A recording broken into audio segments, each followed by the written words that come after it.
Hi guys, I'm back. It's been a while. What is the time? 5:15. That's alright. 5:15 on a winter evening on Sunday. I haven't uploaded in a long time. I think that's alright. I think I went through a period of my life where I was like, I just had so much going on. I started a new job, Costa Coffee, and I was just like, it was just like one of those things. I don't even know. I got busy and life got a little bit like, I don't want to be doing that. I don't even know what it was, but I am back. I got my hair cut. I hate it. Anime bangs. It just never comes out how you want it to come out. It doesn't look too bad now, but I swear to God, the first few days after getting it done, I was like, man, I think life's over for me. Although I will say, if I hadn't done this again, I would never have been let back into the history of like, not what history? What are you talking about? I was being never like let back into the world of like hair clips, which is like one of the best things in the world. Like clipping your hair with like hair clips. It's so cute, and it's kind of in right now. Not that that really matters in the long run, but it also makes me feel this whole thing of like a long time I've like, where do I sit in terms of like masculine, feminine beauty standards, because I feel really, really comfortable when I'm dressed in a somewhat not so girly way, but then I do like have like hints of like I kind of feel like I was more girly, and like sometimes when I put the clips in, it's like, oh, I am a girl, man, because I think maybe not, but like I feel like everyone goes through phases of like, where do I sit? And maybe not. Maybe some people are like really aware of where they sit, but I'm never aware. Like I'm very much, should I be more feminine, more masculine? And then I realized, guys, this is going to be sounding crazy, and like, you're all going to be like, Pip, that's so obvious, but I think I know for a fact I'm not the only one who struggles with it. It doesn't matter. You just wear exactly what you want to wear, and the whole world will be okay. You know what I mean? You be comfortable with what you want to wear. Like, you only get one chance on this earth. Why on earth am I going to be so focused on what is, like, how I'm meant to be seen? How I should be seen? Like, hello? Like, just wear what you want. No one cares. That's the thing. Literally, humans are the most selfish people in the world, also. No one cares about you. Like, people care about you, but no one's really that bothered about it. No one's paying as much attention to you as you are. I think that's really important to learn. Something to learn in your 20s. No one cares about you really in the long run. Not in like a depressing way, in like a self-image. No one is looking at you the way you're looking at you. I feel like valid. I feel like that doesn't need to be said, but it does. You know what I mean? It does need to be said. But like, for a long time I was like, and I was in the shower just thinking about this, because, you know, shower thoughts. I was like, I'm a lot more masculine now than I ever was. But like, I was thinking I still really like wearing dresses, and okay, so what, bruh? So what? Get a grip. Like, sometimes I just need to get a grip. That's alright though. It's okay. But yeah. I think that's like a big thing in my life at the moment, is that I've been very honed in on this. I think like on this whole thing of like, do you actually believe that, or is that just what we've been told to believe is really important in our lives, like clothes and boys, and where is the emphasis on just being who you are? Why am I going onto TikTok and it's like, why don't I look like every other girl? Because you're not meant to. We're all unique, beautiful human beings, and if we all look the same, then imagine how boring it would be. It's like, what aesthetic are you? What color contrast are you? Are you like fox, bunny, chicken, turtle? Who cares? Just be yourself.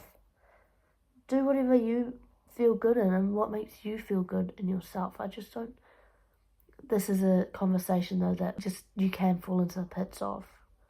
But this does bring me on, how beautiful is it to sit down and like just talk about all this stuff with a person who understands? When you're with a group of girls, and I love women, but I'm so sick of, I'm just a girl math, girl dinner. You can't expect me to do that, I'm just a girl. This is how it makes me feel. Like that Scream meme. It's just taken us like back centuries. It's taken us back centuries. Like, you're just reiterating, you know, a message that has been said into the universe for years and that we've been trying to get rid of. You just, every time you say, I'm just a girl though, like, what do you expect? Shut up. I don't care who you are. I don't care if this makes me not a girl's girl. I love women. I am a lover of women to the fullest extent, but I do get viscerally angry every time someone says, I'm just a girl. No, you're not. You're a human. You're so much more than just a girl. Every woman I know is so much more than a girl. You're a friend.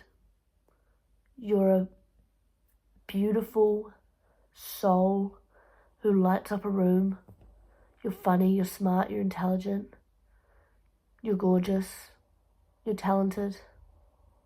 You're made up of so many more interesting, fun, exciting things to just be diminishing yourself to I'm just a girl. Every time someone says I'm just a girl, a baby pig gets kicked in the skull and smacked over the head with the butt of a rifle and dies. That's what happens every time you say, I'm just a girl. It's not so cute and funny now, is it? No, no, it's not. But anyway, that makes me angry. But do you know how, back on track to what I was saying, do you know how nice it is to sit down with a group of girls that doesn't feel like that doesn't talk in this weird brain rot, I'm just a girl? It's like freeing. It's like the world gets lighter again. To have an in-depth, empathetic, emotionally intelligent conversation with a group of girls you love, it's next level, it's peak living. It is the peak moment of your life. That is girlhood. A group of girls together and have a lengthy, enlightened, intelligent, beautiful conversation about the world and how they see it and how you see it. One of the best things ever happened to you. Oh, will be. I just think I actually feel for girls who don't have that sort of group around them, because it is sad. Like, to have those conversations is like just the peak of my existence. To sit down with my girls and chat for like 2 hours, more, give me more, just about or everything and nothing is beautiful. Female friendships are the foundations of your 20s and everything after that. Your whole life. Your female friendships are the most important thing in your life. I'm such a girl's girl. No interaction with any man has ever amounted to even the smithereens of the interaction I get with my girls on a peak evening. You just don't. You can't match it. I just feel like every time I get on this, I just like sit down and I just ramble about women. Maybe there's a sign there. Who knows? We're still figuring it out. Maybe I'm a lesbian. Who fucking knows? It's Christmas. It is December the 15th as I record this. Let's talk about it. Christmas. Probably the worst time of year when you live away from your family this much. And my birthday's period. I'm 21. I turned 21 on the 4th. Keep that in your diary for next year, guys. I turned 21. Obviously, I have a twin, so like that was tough. Meg wasn't here, and then it's like Christmas, and like my family talking about what they're doing for Christmas. And it's like I'll be here, and I've got beautiful plans with friends on Christmas, so I'm okay, but it is still like, fuck, that really hurts. Like, that, this is hard. This is the hardest bit. Up until December, it was like everything was fine, and then December 1st rolled around, and I was like, just like seasonal depression, but it's just like Christmas holiday depression, which shouldn't be the thing. Like, Christmas is meant to be the happiest time of year. And it usually is for me, because I see my family, I get to hang out with friends, everyone's back in Nelson for Christmas. It's warm. My first cold winter. Why is it freezing in December? It's so weird to me. But the worst part about Christmas for me, like, all of that's like kind of annoying, but like, as I said, I'm spending Christmas with my friend, and so that's really nice. But it's buying gifts. This can go for like birthdays again, like, as well, because I have experienced such extreme anxiety when it comes to birthday presents or Christmas presents in general. Unless I'm out and I'm like, oh, blah blah blah, that my friend would like that, certain friend would like that, and then I just go, I'm just gonna buy that for them and give it to them. Like, that's fine, because like, I didn't think about it. But like, I'm only having to buy one Christmas present this year for a number of different reasons. But basically, I had to go out and find it, and I really struggled. I was like, what do you want? She's like, anything you get for me, I will love. I said, that's really not helpful. I said, is there anything, like, can you give me a hint? And I was in M&S with Alana, my other friend. She was helping me out, because I was like, I need help.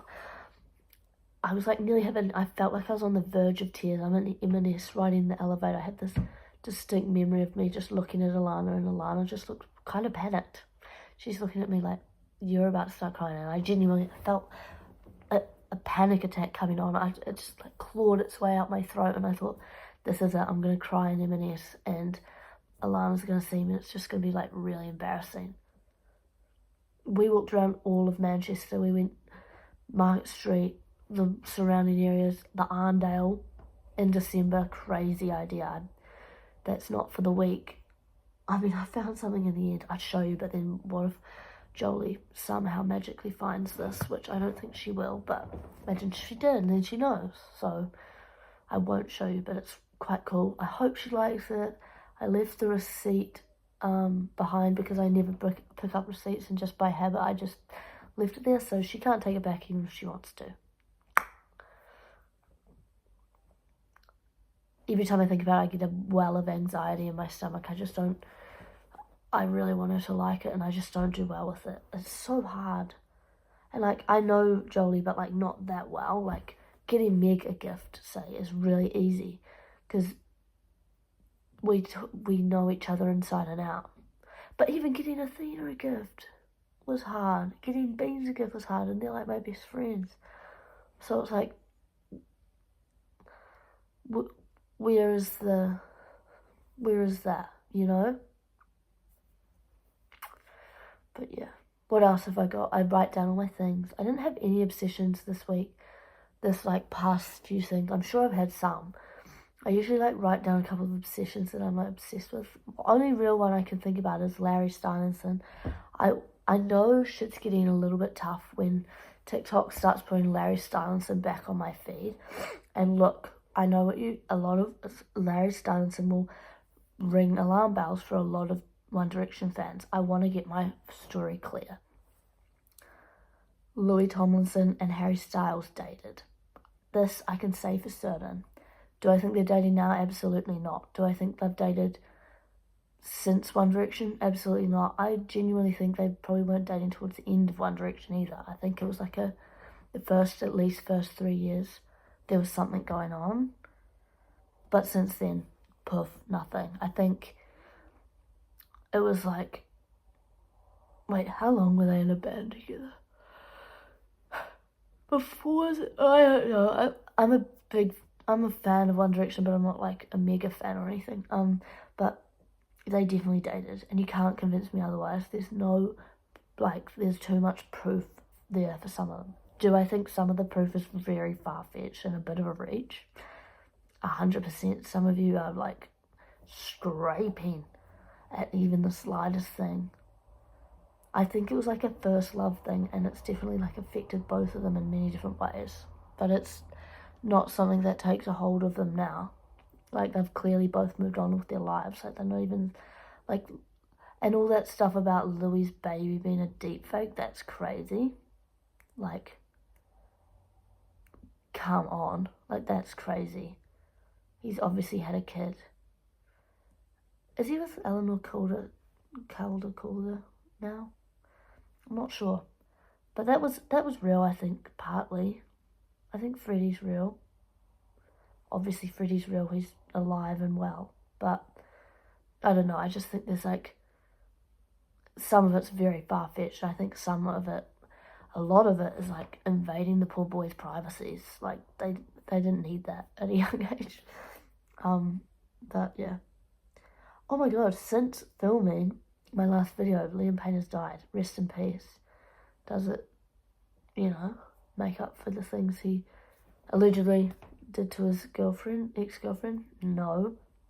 Or the things he did to his fans? No. Still sad. I think it's a bit of a rough one though with the One Direction stans, especially the Liam stans. I didn't know there were so many Liam fans. I think it was very well known that Liam was not a fan favourite, really. It was kind of like, and when I was younger, my favourite was Louis because he was funny, and then Niall. Now it's probably just Louis and Niall. Not that I love Louis' music, but I think he's funny. He's very funny. And he can write a song, for sure. He can write a song. I guess that's my obsession at the moment is Larry Stylinson, and then Cole Palmer. Yeah, I just think he's funny too, and like amazing at football. And also, I know a lot of people, this is a polarizing one. Attractive. I think though, like, some people like, what do you see? I think this is what men don't get it. Like, this is a female gaze thing, right? Is that, like, obviously there are more physically attractive people. Like, he's just an average Joe. But, like, he's good at his sport, and he knows he's good at his sport, and he's also like a normal guy. Like, he seems like a normal guy. So I just feel like men don't really understand that, like, this is a very like, this is female gaze right here. It's like, you can appreciate that because he's just like normal, funny, good at his sport, knows he's good at sport. It's the confidence. It's the confidence, but I really don't want to speak on it too much.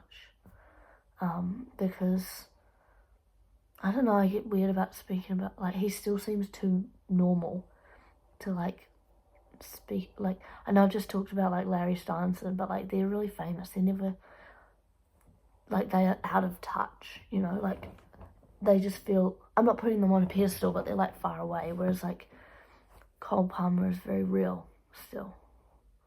I don't know if that makes sense. But, yeah. How unreal is he at football? I just think he's incredible. Also, people were like, thank God he had football because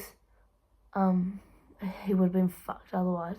How do you know? Like, I don't think he was the best at school, but also he probably knew he wasn't gonna be in school. Like, that's a man who knew he was good at football. He didn't really need to rely on school, which is not a safe thing to do. But, like, I don't know. I know people who are like that at school and they seem to be doing alright. They're the worst people you know, but they seem to be doing alright. Oh, this was the thing with my 21st. Sorry, I'm going back to it.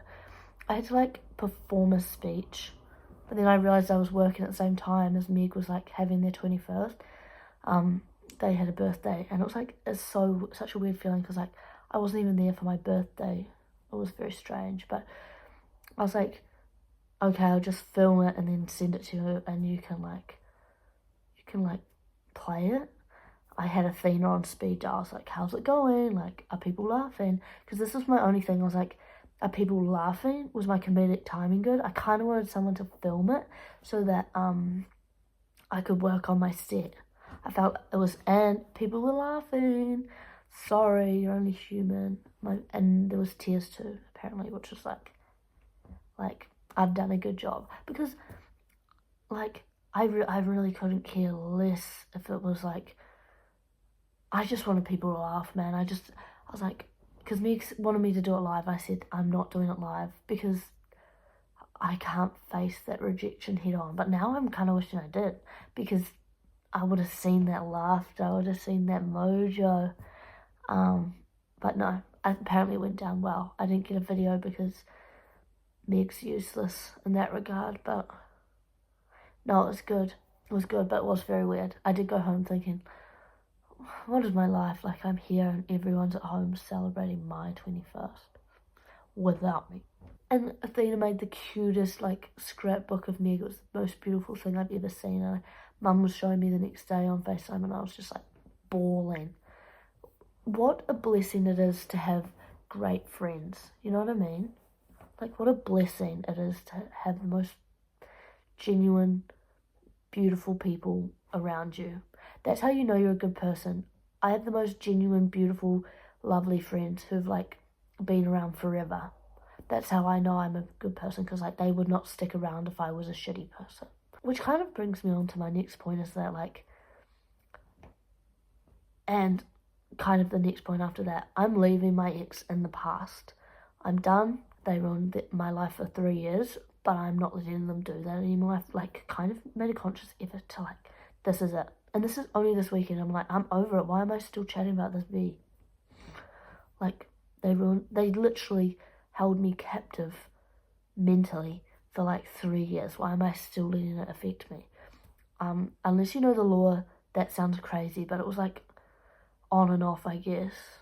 Just like mentally exhausting to the point where I was like, I'm a bad person. I guess that ties into my other point about being like, I'm not a bad person, because like these beautiful, genuine, lovely, talented, intelligent, fantastic people would not be my friends if I was a bad person. You know what I mean? But like, I was thinking about it the other day, and I was like, I'm always like, how can I put a positive spin on this? My ex tormented me mentally for years, but I'll tell you one thing, I can spot a narcissist now. From a mile away, yeah. I can spot one. So what does that say about, cheers, B. You didn't do much else for me. I have a crippling problem with the way I view myself as a human and how I act, but I can spot a narcissist, so for that I'm thankful. But yeah, that I've like had this whole thing this week of like, why am I even bothered? I mean, this is the thing, like, it ended ages ago, but it kind of followed my sister around and kind of followed me around for a while, so it's kind of like it hasn't totally been out, you know what I mean? Follow my friends around. Like, this whole scenario, not the person. I mean, but yeah. I feel like I've been speaking forever. Might end this here on a good note. Life is going well, guys. I went through a rough patch. My knee's fucked. I still am not playing football. I've gone through a bit of a rough patch, but I'm feeling more positive now. Turns out I just needed to talk to my mum and dad. So I FaceTimed them yesterday, and it was like, oh, this is what I'm missing. December has been tough. It's like, I miss my family and my dog. My friends. I really miss my friends. They all hang out without me. It's like the worst kind of FOMO ever, but you can't really do anything about it because, like, you're too far away to do anything about it, can you? Like, you can't whine about it. I chose to leave. You chose this, and it's beautiful you have. But, like, you gotta suffer with the consequences of my fate, man. Of trying to give something else a go. So, and I've got new amazing friends around me now. So it's kind of like, you win some, you lose some.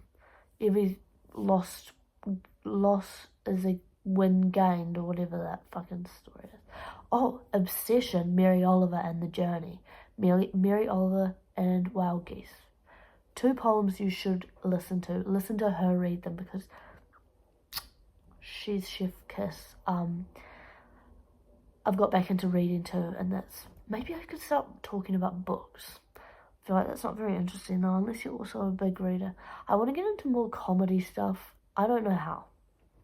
So, how do you do that? I just don't know if I wish I had Meg. Everything would be so much easier if I had Meg, because just someone that doesn't judge me. I've got friends like that, but I just think the connection with Meg is so different. Ah well, more to come. Ugh. My shoulders are hurting from being in that sitting spot. Life moves on. Life is good. Life is what you make of it. And I'll see you next time. Goodbye, my friends.